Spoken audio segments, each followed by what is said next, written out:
ఓం శ్రీ మాత్రే నమః. ఓం గురుభ్యో నమః. ఓం శ్రీకృష్ణాయ నమః. మాఘపురాణం 12వ అధ్యాయంలోకి వచ్చామండి. వీడియోలోకి వెళ్ళే ముందు ఇదే మొదటిసారి మా ఛానల్ చూస్తున్నట్లయితే లైక్ చేయండి, షేర్ చేయండి, సబ్స్క్రైబ్ చేసుకోండి. పక్కనే బెల్ ఐకాన్ ఉంటుంది, దాన్ని ట్యాప్ చేసి ఆల్ బటన్ క్లిక్ చేస్తే నేను చేసే ప్రతి వీడియో మీకు నోటిఫికేషన్గా వస్తుంది. అలాగే ఈ వీడియో మీద సలహాలు సూచనలు ఏమైనా ఇవ్వాలంటే దయచేసి మా కామెంట్ బాక్స్లో కామెంట్ అయితే పెట్టండి. ఇక వీడియోలోకి వెళ్ళిపోదామండి. 12వ అధ్యాయం పుణ్యక్షేత్రంలో మాఘమాస స్నానం. ఈ విధంగా అనేక పుణ్యపురుషుల వృత్తాంతములు మాఘమాస స్నాన ఫల మహిమను దిలీప్ మహారాజుకు వశిష్ఠుల వారు వివరించగా, మహర్షి మీ కృప వల్ల అనేక వృత్తాంతములు తెలుసుకొని కృతార్థునైతిని. కానీ మరొక సంశయం నాది కలదు.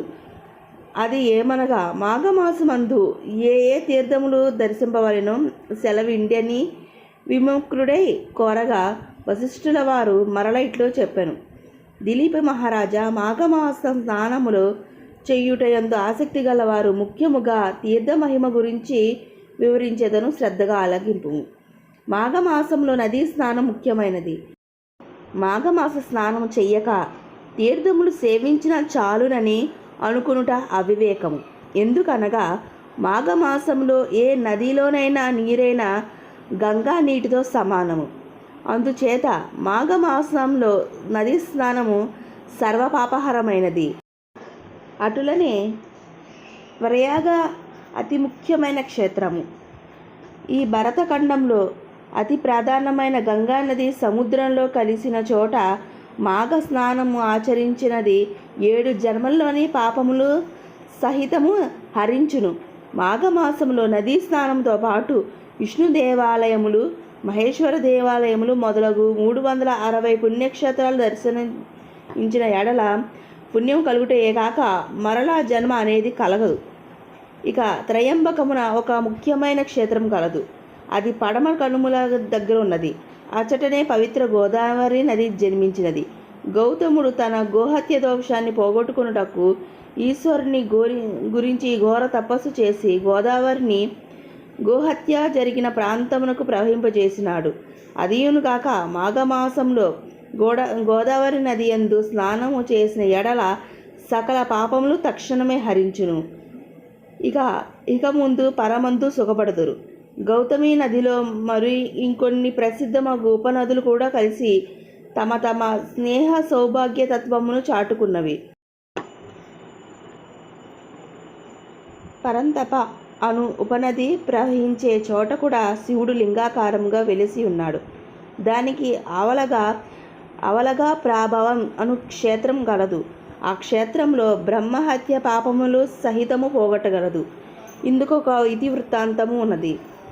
విష్ణుమూర్తి నాభి కమలమున పుట్టిన బ్రహ్మకు ఈశ్వరునికి 5 తలలుండేవి. ఈశ్వరునకు పంచవక్తుడు, త్రినేత్రుడు అనే పేరు కూడా కలవు కదా. బ్రహ్మ నాకు 5 తలలు ఉన్నవి అని నేనే గొప్పవాడిని అనగా, నాకు 5 వలలు ఉన్నవి నేనే గొప్పవాడిని అని శివుడు వాదించాడు. ఇద్దరు గర్వముతో వ్యవహరించినది. చిలికి గాలివానై వారిద్దరి మధ్య కలహం మొదలైనది. కడకు ఇద్దరు యుద్ధమే చేయగా శివుడు బ్రహ్మ యొక్క 5వ తలను నరికేశాను. వెంటనే శివునకు బ్రహ్మహత్య పాతకము చుట్టుకున్నది.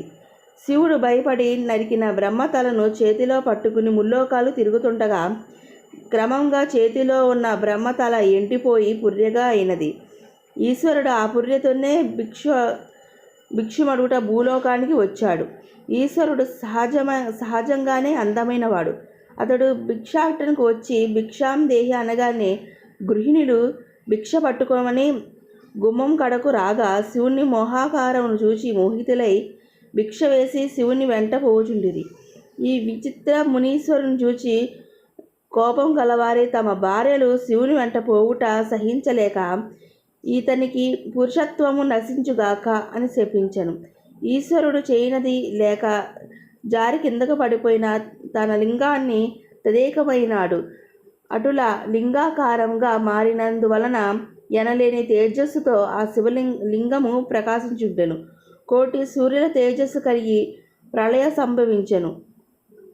అయినట్లు భయంకరంగా నుండెను. అప్పుడే బ్రహ్మ విష్ణు శివుని వద్దకు వచ్చి వారిని దోదార్చి ప్రయాగ క్షేత్రం వచ్చిపోయి అచట శివునకు బ్రహ్మహత్యాది పాపను పోయి ఆ విధముగా భూలోకం మందు వచ్చిన శివుడు అప్పటి నుండి లింగాకారంగా మారినందున భక్తులు ఆ లింగాన్ని పూజించి శివ సాన్నిధ్యాన్ని పొందగలుగుచున్నారు. మాఘపురాణం 12వ అధ్యాయం సంపూర్ణం. ఈ వీడియో మీకు నచ్చితే షేర్ చేయండి, లైక్ చేయండి. మరిన్ని వీడియోస్ కోసం ఛానల్ సబ్స్క్రైబ్ చేసుకోండి. ఇంకొక మంచి వీడియోతో మళ్ళీ మీ ముందుకు వస్తారు. సర్వే జన సుఖినో భవంతు.